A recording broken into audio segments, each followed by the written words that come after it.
नमस्कार, news 18 India देख रहे हैं आप और मैं हूं आपके साथ शिवानी पांडे। अक्सर हमने देखा है कि किस तरीके से राहुल गांधी लगातार सोशल मीडिया पर एक्टिव रहते हैं, लेकिन इस बार जो वीडियो उन्होंने डाला है उसके बाद राहुल गांधी गिर गए। नमस्कार, मैं रीमा प्रसाद। तो इस वक्त उसी वीडियो की हम बात कर रहे हैं जिससे राहुल गांधी ने शेयर किया है, लेकिन ये एजेंडा क्यों लग रहा है ये हम आपको बताने जा रहे हैं। राहुल गांधी गिर चुके हैं। कानपुर के एक वायरल वीडियो को राहुल गांधी ने हिंदुत्व की गुंडागर्दी से जोड़ने की कोशिश की है और राहुल गांधी ने ट्वीट कर कहा हिंदुत्ववादियों की राजनीति यानी गुंडागर्दी। जबकि उत्तर प्रदेश पुलिस का कहना है कि ये दो लोगों के बीच का मजाक वाला वीडियो। वहीं बीजेपी ने भी इसे गलत माना है। बुजुर्ग और बीजेपी पार्षद ने सामने आकर सफाई दी और कहा है कि हमारे बीच हंसी मजाक चल रहा था। एक दूसरा वीडियो यानी जो आपके टीवी स्क्रीन पर है उसके अलावा भी एक दूसरा वीडियो सामने आ चुका है और उसके जरिए ही ये बताया जा रहा है कि राहुल गांधी ने जो सियासत करने की कोशिश की है उसमें वो खुद फंस चुके हैं। तो तस्वीरें भी आप देख रहे हैं। एक और हम आपको तस्वीर दिखा रहे हैं। मजाक वाला जो वीडियो था ये बीजेपी के पार्षद बताए जा रहे थे और किस तरीके से वो टी शर्ट खींचती हुई बुजुर्ग के आपको दिख रहे हैं। हालांकि यहाँ पर जो यूपी पुलिस है उसका ये कहना है कि मजाकिया लहजे में उन दोनों के बीच वार्तालाप हो रही थी, बातचीत हो रही थी और किसी ने सोशल मीडिया पर ये वीडियो डाल दिया। और खुद जो बीजेपी पार्षद हैं उनका भी यही कहना है।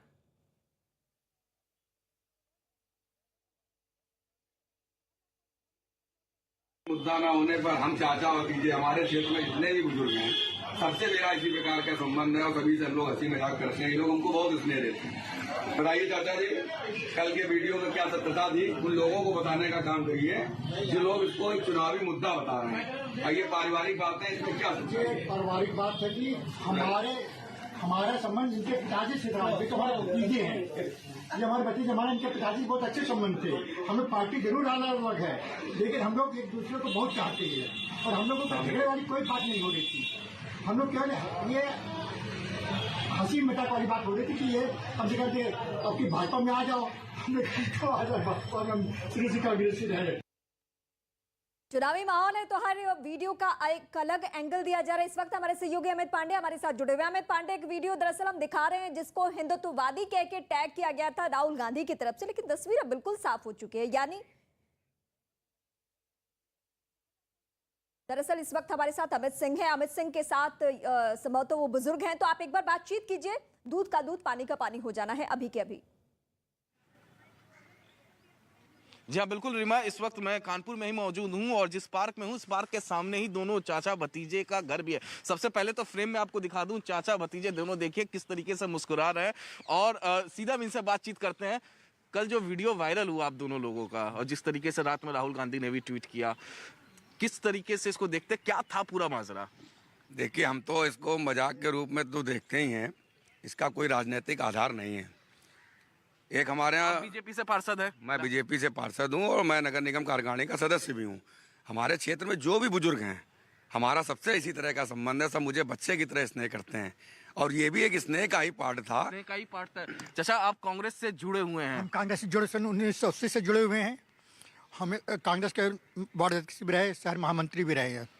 हमारा इनका हमेशा मजाक चलता। उस दिन मैं घर से आ रहा था, जा रहा था काम से, मिल गए पार्षद जी, बोले चाचा चाय पी लो। हमने कहा आज जल्दी में अभी चाय नहीं पियेंगे, तो इन्होंने चाय पी के जाना पड़ गया। हंसी में स्वेटर पकड़ लिया। इसके बाद हमने कहा अच्छा चलो पी लेते हैं। इस तो बीच राजनीति हो रहा था, ये कह रहे थे कि आप ज्वाइन करिए बीजेपी, आप बोले थे भाजपा। ये हंसी मजाक में चल रहा था। ये सब हंसी मजाक में चल रहा था। हम लोग की हंसी मजाक चलती रहती है। चाचा भतीजे का ये रिश्ता हमारा बहुत, इनके पिताजी से हमारे अच्छे संबंध थे। इनको तो हमने गोद में खिलाया है, तो वो चल रहा था। तो किसी ने ये वीडियो डाल दिया, वो चाय वाले हटा दिया और ये डाल दिया वीडियो।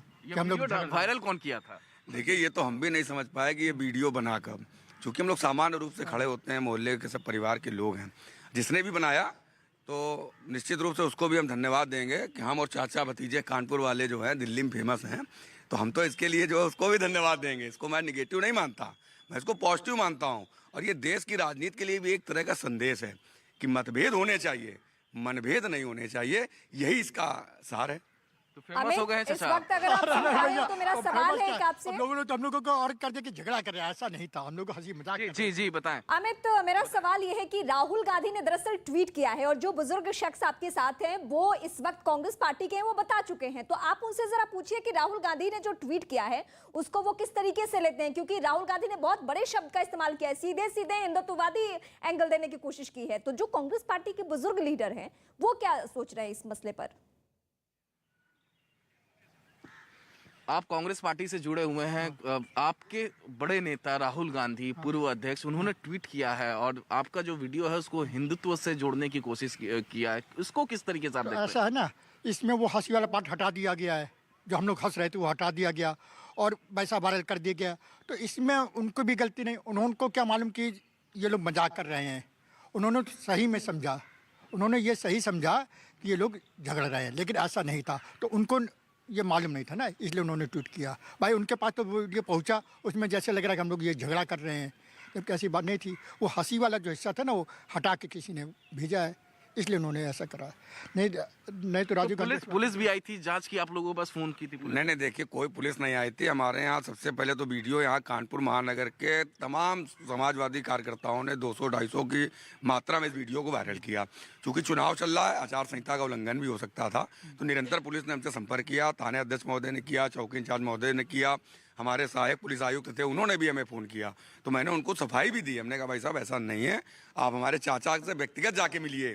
तो आपसे व्यक्तिगत मिले थे पुलिस? व्यक्तिगत नहीं मिले, हमने इनको मतलब इंटरव्यू दे दिया था, वीडियो बनाकर भेज दिया था उनको, तो उन्होंने देख लिया तो मान गए। उन्होंने देख लिया। तो खुश हैं आप लोग काफी? अरे बिल्कुल हम प्रसन्न लोग है। का हमेशा चाचा भतीजे का रिश्ता तो हमेशा हम तो पार्टी चाचा से अपनी कह जगह- रहे हैं कि अब जो है भाजपा को वोट दीजिए और उसके लिए जो है हम चाचा से हम निरंतर इनसे कह रहे निवेदन हैं, पार्षद करेंगे। के बजाय और आगे बढ़ो, अगर कांग्रेस माना तो और आगे बढ़ना पड़ेगा। तो हम ये कह रहे हैं। जी रीमा बताएं।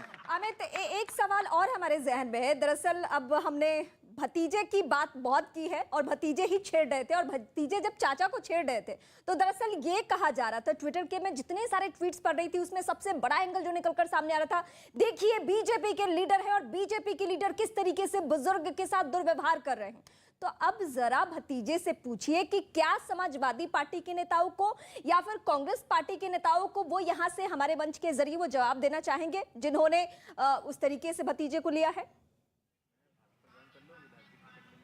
देखिए, आप जवाब देना चाहेंगे समाजवादी पार्टी के नेताओं को जिन्होंने वीडियो आपका वायरल किया है, जिन्होंने एक हिंदू, जैसे कांग्रेस ने इसको, खुद राहुल गांधी ने ट्वीट कर दिया इसको हिंदुत्व से जोड़ दे, क्या कहना चाहेंगे ऐसे में? देखिए, ये हिंदुत्ववादी विषय पहली बात तो था ही नहीं। इसको तोड़ मरोड़ के जिस तरह से समाज के अंदर पेश करने का काम किया गया है, ये बिल्कुल बेहद शर्मनाक है। चूंकि मैं इस क्षेत्र का पार्षद हूँ, पार्षद एक परिवार का मेंबर होता है और यहाँ पर किसी भी जात का, किसी भी धर्म का, किसी भी संप्रदाय का, किसी भी पार्टी का, आज यहाँ पर आप तमाम समाजवादी पार्टी के लोगों से भी बात कर सकते हैं, उनके भी मैं घर का मेंबर जैसा हो सकता हूँ। मैं ये देखकर काम नहीं करता कि किसी ने भाजपा को वोट दिया, किसी ने सपा को वोट दिया। नेता का मतलब, आज यहाँ पर 23,000 की अगर आबादी है तो मैं उनका पार्षद हूँ, मैं उनका सेवक हूँ।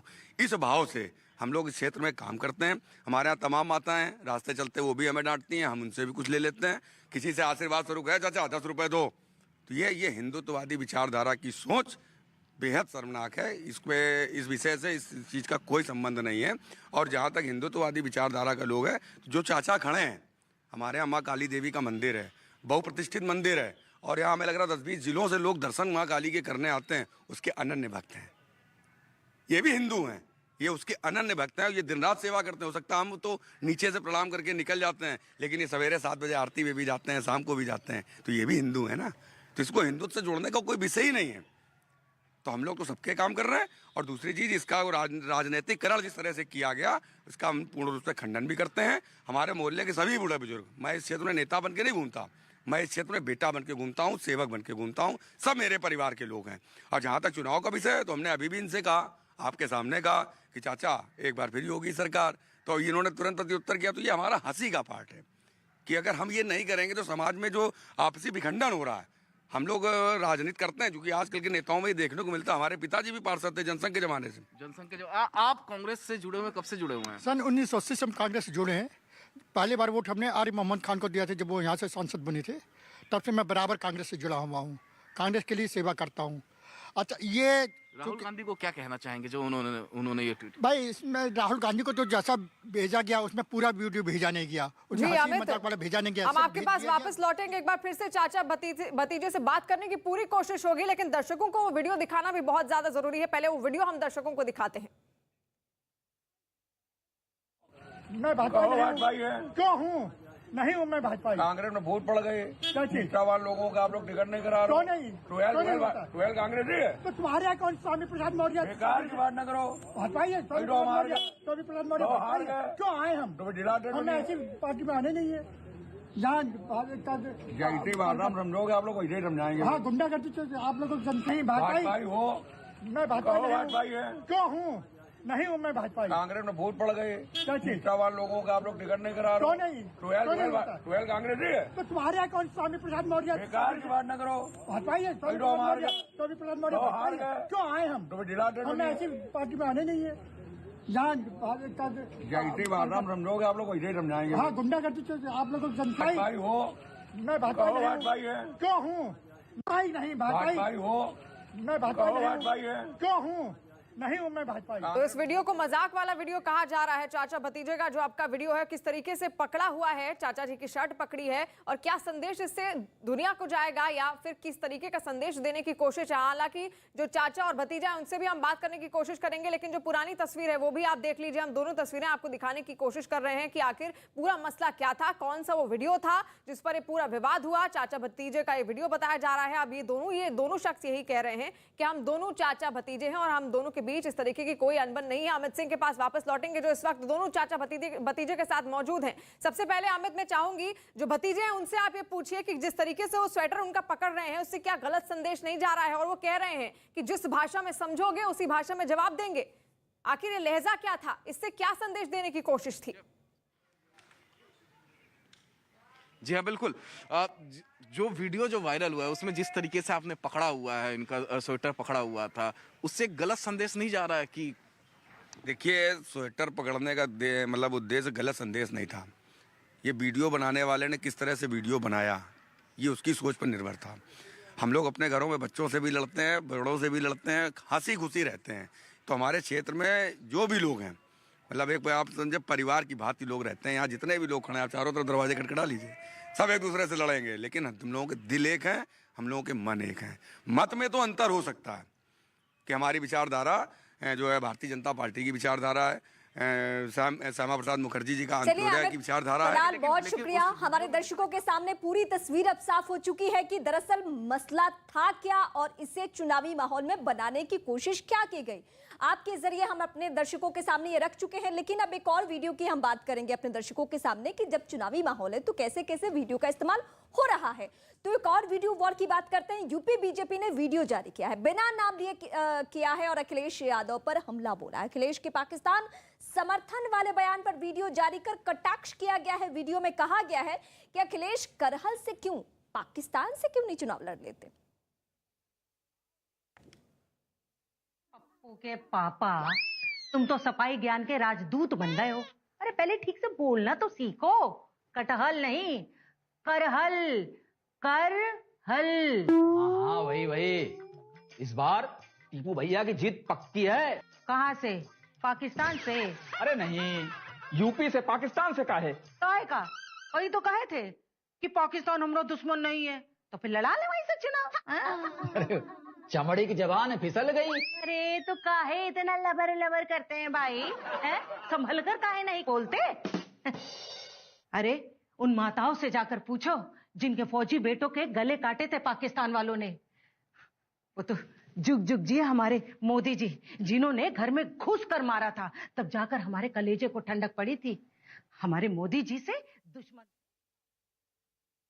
और ये वीडियो जब सोशल मीडिया पर वायरल हुआ तो इसका काउंटर करने के लिए समाजवादी पार्टी की तरफ से फखरुल हुसैन चांद आगे आए और उन्होंने कहा कि बीजेपी नकारात्मकता की राजनीति कर रही है।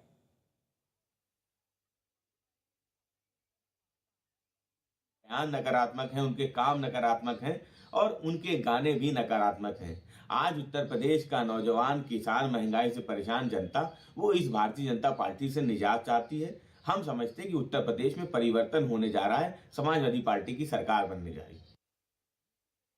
तो वीडियो के जरिए तो सियासत हो रही है, लेकिन उत्तर प्रदेश में चुनावी माहौल में कैसे गहमा गहमी बढ़ी है चुनाव प्रचार को लेकर, ये इस वक्त हम आपको बताने जा रहे हैं। चुनाव प्रचार में बीजेपी ने पूरी ताकत झोंक दी है। उत्तर प्रदेश में आज अमित शाह अंतरौली में जनसभाएं करेंगे, बदायूं और सिसवान में जनसभा करेंगे। वो सुबह 11 बजे अंतरौली पहुंचेंगे और दोपहर 1 बजे बदायूं में जनसभा को संबोधित करेंगे, जबकि करीब 2:30 बजे वो सिसवान में होने वाली जनसभा में हिस्सा बनेंगे। अमित शाह की इन सभी जनसभाओं में कोरोना नियमों का सख्ती से पालन होगा।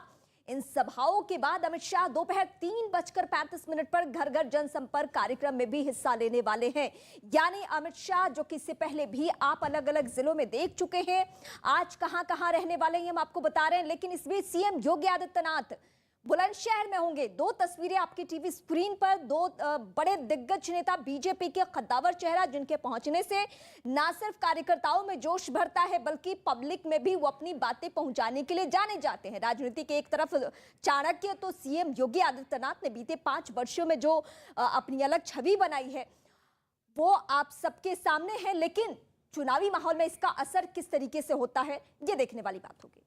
और जबकि इसके बाद वो बदायूं में पार्टी पदाधिकारियों और कार्यकर्ताओं के साथ संगठनात्मक बैठक भी करेंगे। और उत्तर प्रदेश के मुख्यमंत्री सीएम योगी आदित्यनाथ बुलंदशहर जाएंगे, सिकंदराबाद में भी वो चुनाव प्रचार के लिए पहुंचेंगे। वो वहां प्रभावी मतदाता संवाद कार्यक्रम में हिस्सा लेंगे और लोगों से बातचीत करेंगे। यानी कि चुनावी माहौल बनाने की पूरी कोशिश है और पुरजोर ताकत के साथ एक बार फिर से बीजेपी मैदान में उतरी है। कमर उसने कस ली है और पूरी कोशिश है कि वही वापसी 2017 की जो थी, एक बार फिर से 2022 में भी वही वापसी हो सके बीजेपी सरकार की। और जावेद मंसूरी अतरौली से इस वक्त हमारे साथ लाइव भी जुड़ गए हैं। जावेद, वहां से क्या अपडेट आप देंगे? कितनी देर में अमित शाह वहां अतरौली पहुंच रहे हैं? कैसा माहौल है फिलहाल वहां?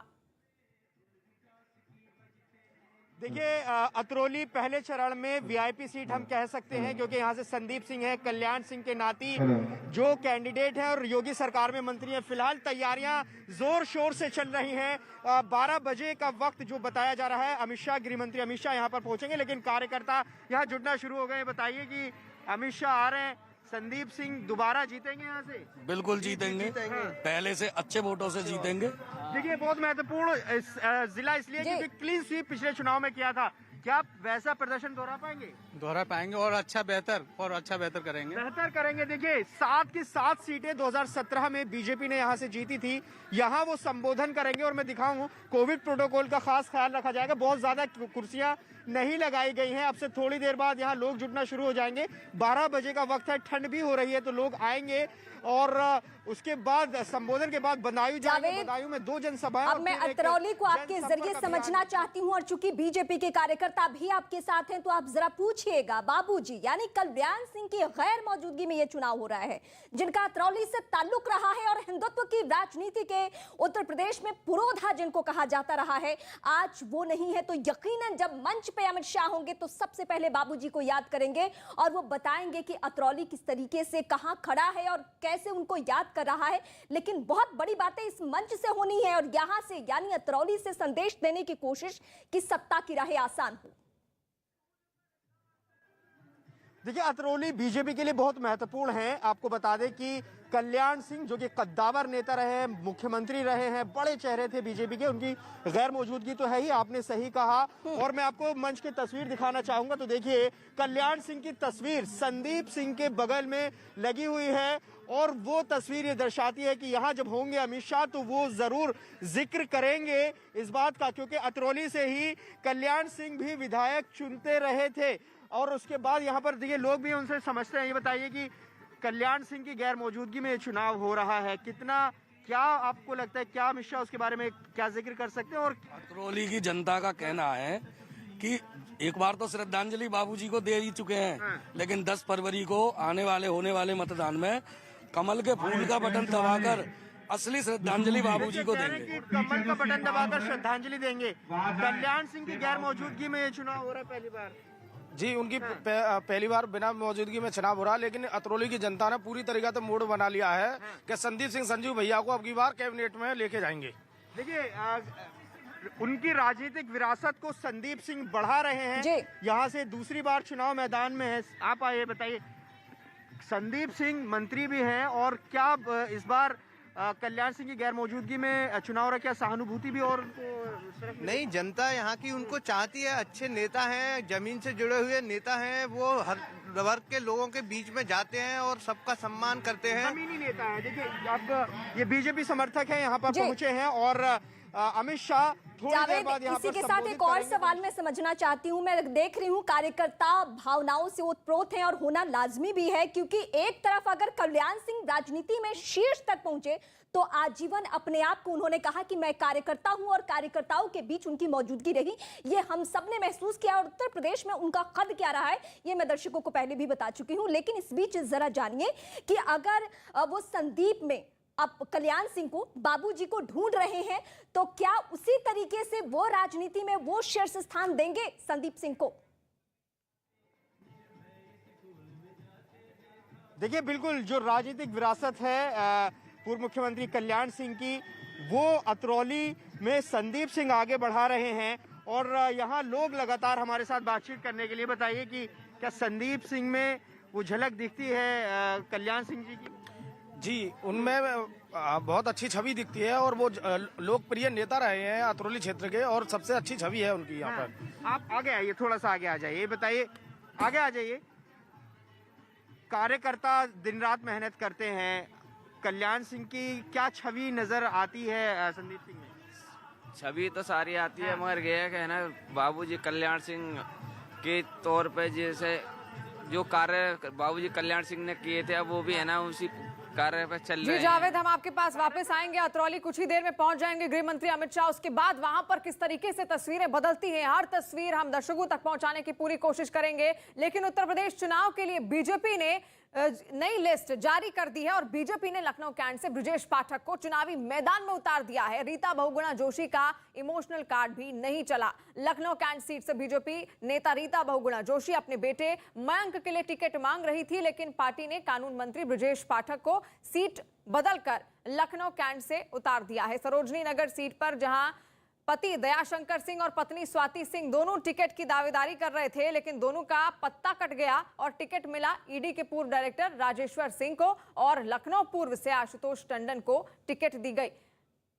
दो तस्वीरें भी आप देख रहे हैं। भारतीय जनता पार्टी ने नई सूची जारी की है, जिसके बाद अब सियासी खलबली मचनी शुरू हो गई है, क्योंकि लखनऊ कैंट ऐसी सीट थी जिसमें कई सारे दावेदार थे। यानी कि एक अनार 100 बीमार वाला किस्सा यहां पर हो रहा था, जहां पर रीता बहुगुणा जोशी अपने बेटे मयंक जोशी के लिए वो सीट चाहती थी। उन्होंने ये तक कह दिया था कि अगर मेरे बेटे को वहां से सीट मिलती है तो उसके बाद में संन्यास भी ले लूंगी, अपना पद छोड़ दूंगी। लेकिन साथ साथ अपर्णा यादव जब समाजवादी पार्टी से बीजेपी में शामिल हुई तो यही कहा जा रहा था, उनकी भी यही मांग थी कि उनको लखनऊ कैंट से दिया जाए। साथ साथ लखनऊ की जो मेयर है संयुक्ता भाटिया, वो भी अपनी बहू के लिए ये सीट चाहती थी, लेकिन बड़ा चेहरा वहां पर दिनेश शर्मा को रखा गया, उनको वहां से टिकट दिया गया।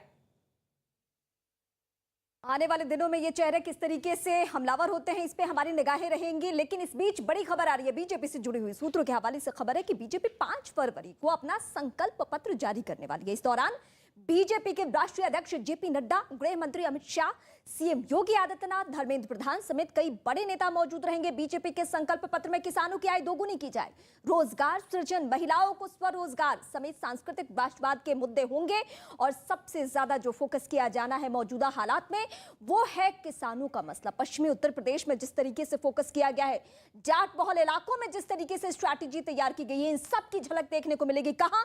संकल्प पत्र में, जिसको बीजेपी लेकर आने वाली है 5 तारीख को। और उत्तर प्रदेश विधानसभा चुनाव के पहले चरण के लिए अब सियासी दलों ने अपनी पूरी ताकत झोंक दी है। समाजवादी पार्टी अध्यक्ष अखिलेश यादव और राष्ट्रीय लोकदल और के अध्यक्ष जयंत चौधरी आज एक साथ चुनाव अभियान पर रहेंगे। दोनों नेता सुबह 11:30 बजे शामली में एक प्रेस कॉन्फ्रेंस करेंगे, जबकि दोपहर 12:30 बजे वो बस से कांगला से रवाना होंगे और बड़ौत बागपत होते हुए लोनी पहुंचेंगे। शाम करीब 5 बजे लोनी में कार्यकर्ताओं के साथ बैठक भी उनकी होने वाली है। दूसरी तरफ आज बीएसपी प्रमुख मायावती भी चुनाव प्रचार के लिए मैदान में उतरेंगी। मायावती आज आगरा पहुंचेंगी और वहां एक जनसभा को संबोधित करेंगी। इस विधानसभा चुनाव में मायावती की ये पहली चुनावी जनसभा है। यानी कि देखिए, बुगल फूंक चुका है और धीरे धीरे तमाम पार्टियां चुनावी मैदान में उतरना शुरू हो गई हैं। मायावती भी अब एक्टिव हो गई है, जिनको इससे पहले कहा जा रहा था उनकी एक भी जनसभा नहीं हुई थी और लोग इंतजार कर रहे थे कि आखिर कब बाहर निकलेंगी मायावती। और ये आगरा में आज जो पहली रैली उनकी होगी।